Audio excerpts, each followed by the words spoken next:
Deputy CM Dushyant Chautala का काफिला रोकने पर कंट्रोवर्सी बढ़ती हुई नजर आ रही है। दुष्यंत चौटाला ने सीआईए इंचार्ज के खिलाफ शिकायत दे दी है। हिसार के अर्बन स्टेट थाने में शिकायत दर्ज करवाई गई। दुष्यंत चौटाला ने सीआईए इंचार्ज पर गंभीर आरोप लगाए हैं। सीआईए इंचार्ज पवन कुमार ने गाड़ी आगे अड़ाई और वेपन दिखाकर धमकाया है। कहा कि गाड़ी से कुचलने का भी प्रयास किया गया। दुष्यंत चौटाला की ओर से बड़ा बयान दिया गया। सीआईए इंचार्ज पवन कुमार के खिलाफ शिकायत दर्ज करवाई गई है। दुष्यंत चौटाला ने कार्रवाई की मांग की है। सीआईए इंचार्ज पवन कुमार ने भी दोनों के खिलाफ शिकायत दर्ज करवाई।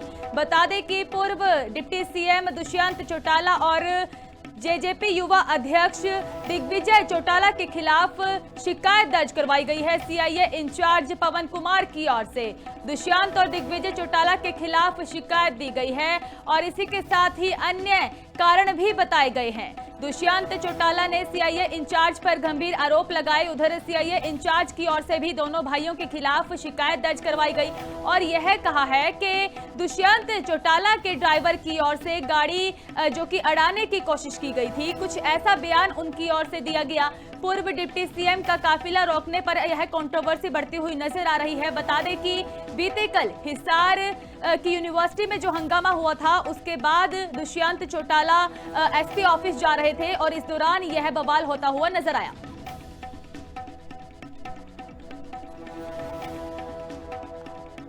बातचीत के लिए हमारे साथ जेजेपी युवा अध्यक्ष दिग्विजय चौटाला फोन लाइन पर जुड़ चुके हैं। सर, स्वागत है लिविंग इंडिया न्यूज पर। जी मैम। दिग्विजय जी, सबसे पहले हम जानना चाहेंगे आखिर यह घटनाक्रम क्या रहा है, आपका क्या पक्ष है इस पूरे मामले को लेकर?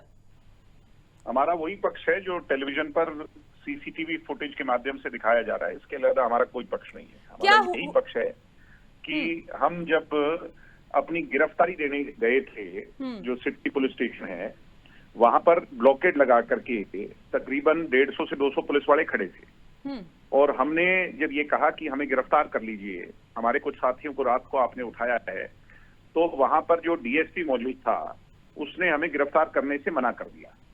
उसके पश्चात जो अपर अथॉरिटी होती है वो सुप्रिंटेंडेंट ऑफ पुलिस होते हैं थाने के ऊपर। तो हम सुप्रिंटेंडेंट ऑफ पुलिस को वाया हिसार शहर के बिल्कुल बीचों बीच से होकर के जब जा रहे थे तो एक बोलेरो गाड़ी हमारे काफिले के बीच में आ गई और कुछ ही देर बाद उसने प्रयास कर करके हमें ओवरटेक कर लिया और जो सब्जी मंडी पुल है उस पर उसने गाड़ी टेढ़ी करके हमारे सामने अड़ा दी। हम इसको देख करके भौचक्का रह गए कि उस बोलेरो गाड़ी पर जो नंबर लगे हुए थे वो टेम्परेरी नंबर प्लेट थी और उसमें से कुछ 3 या 4 या 5 जितनी भी संख्या में लोग थे, जो वो निकले तो वो सिविल वर्दी में थे। फ्रंट सीट पर जो व्यक्ति बैठा था उसने अपने हाथ से पिस्तौल लहरा करके डराने का प्रयास किया।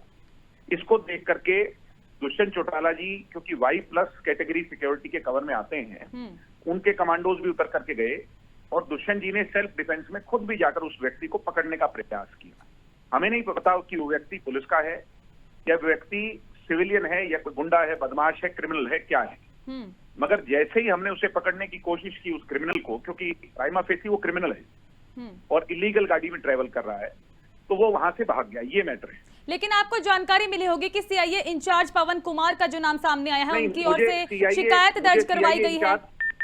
नहीं, आप एक बात, आप तो समझदार है मैम, पढ़ी लिखी हैं, तभी आप जर्नलिस्ट हैं। आपको सड़क चलते अगर कोई रोक लेगा तो आपको क्या पता ये सीआईए इंचार्ज है?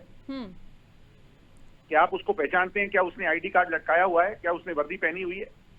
ये तो पुलिस अपने आप को बचाने के लिए सब कुछ करेगी, मगर ये इतनी बुरी तरह फंसेंगे कि इस व्यक्ति की और इस पूरे प्रशासन की नौकरी भी जाएगी।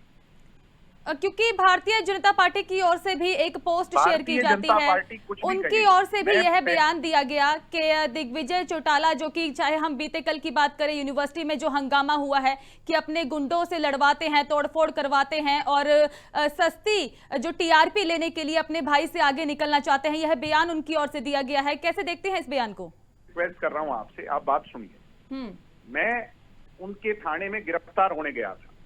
अगर बीजेपी का नायब सिंह सैनी जो मुख्यमंत्री है, ये मानता हूं मवाली हूं, बदमाश हूं, क्रिमिनल हूं, मैंने कोई लूटपाट डकैती की है, तो मुझे उनकी पुलिस ने अरेस्ट क्यों नहीं किया?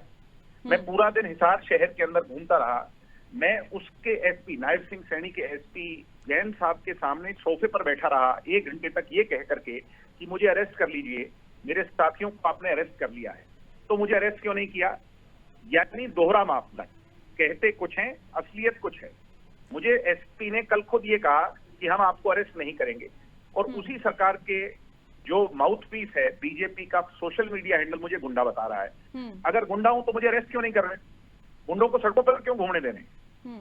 लेकिन दिग्विजय जी, हम यहाँ पर यह भी समझना चाहेंगे, क्योंकि बीते कल जो हिसार यूनिवर्सिटी में हुआ, वहां पर छात्रों की ओर से तोड़फोड़ की गई, प्रदर्शन कर रहे थे, तो सवाल विरोधियों की ओर से विपक्ष लगातार यह खड़ा करता हुआ नजर आया है कि दिग्विजय चौटाला के नेतृत्व में छात्रों को भड़काया गया है, छात्रों की ओर से तोड़फोड़ की गई है, दिग्विजय चौटाला की ओर से रोकने की कोशिश नहीं की गई। अगर 2 गमले टूटना मेरा गुनाह है, तो मुझे जो सरकार सजा देना चाहती है, मुझे हवालात में भेजना चाहती है, मुझे फांसी पर लटकाना चाहती है, तो मैं तैयार हूं। क्या कुछ मांगे इस दौरान आपकी ओर से वहां पर की जा रही थी, और अब आगे का क्या कुछ रहने वाला है, रणनीति क्या रहेगी आपकी? जब हमें धक्के मारे तो हमारे पीछे जो गमले पड़े थे 2 गमले टूट गए। अगर वो 2 गमले टूटना मुख्यमंत्री के लिए मेरे ऊपर लगा हुआ कोई बहुत बड़ा चार्ज है, तो मुझे अरेस्ट क्यों नहीं करवा रही पुलिस? मैं आज भी आपके सामने 3 बजे प्रेस कॉन्फ्रेंस करूंगा, अगर इनकी पुलिस चाहे तो मुझे अरेस्ट कर सकती है। ठीक है दिग्विजय जी, बहुत बहुत धन्यवाद हमारे साथ जुड़ने के लिए।